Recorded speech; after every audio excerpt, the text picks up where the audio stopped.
ఎలాంటి పప్పు ఉడికించే పని లేదు. చింతపండు రసం పిసికి తాలింపు పెట్టే పని లేకుండా జాబ్స్ చేసుకునే వాళ్ళకి, రూమ్స్‌లో ఉంటూ వంట చేసుకునే వాళ్ళకి, పిల్లలకి పొద్దున్నే క్యారేజీలు కట్టే మదర్స్‌కి 10 నిమిషాల్లోనే సాంబార్ ప్రిపేర్ చేసుకునేలాగా ఈ tasty instant sambar mix recipe చాలా బాగా హెల్ప్ అవుతుంది.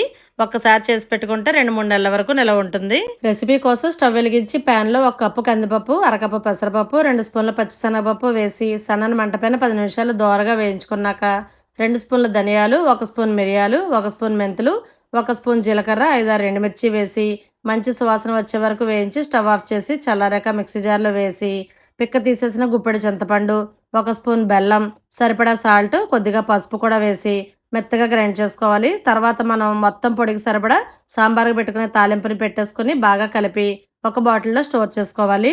సాంబార్ ప్రిపరేషన్ కోసం మన దగ్గర ఉండి ఏ వెజిటబుల్స్ అయినా కొన్ని కట్ చేసుకుని ఇలా పాన్లో వేసి కొద్దిగా నీళ్లు పోసి 1-2 విజిల్స్తో చక్కగా ఇలా ఉడికించుకున్నాక మనం చేసుకుని ఇన్స్టంట్ సాంబార్ మిక్స్ని సరిపడా వేసేసి కావాల్సిన నీళ్లు పోసుకుని బాగా కలిపి 5 నిమిషాలు మరిగించుకుంటే చాలు.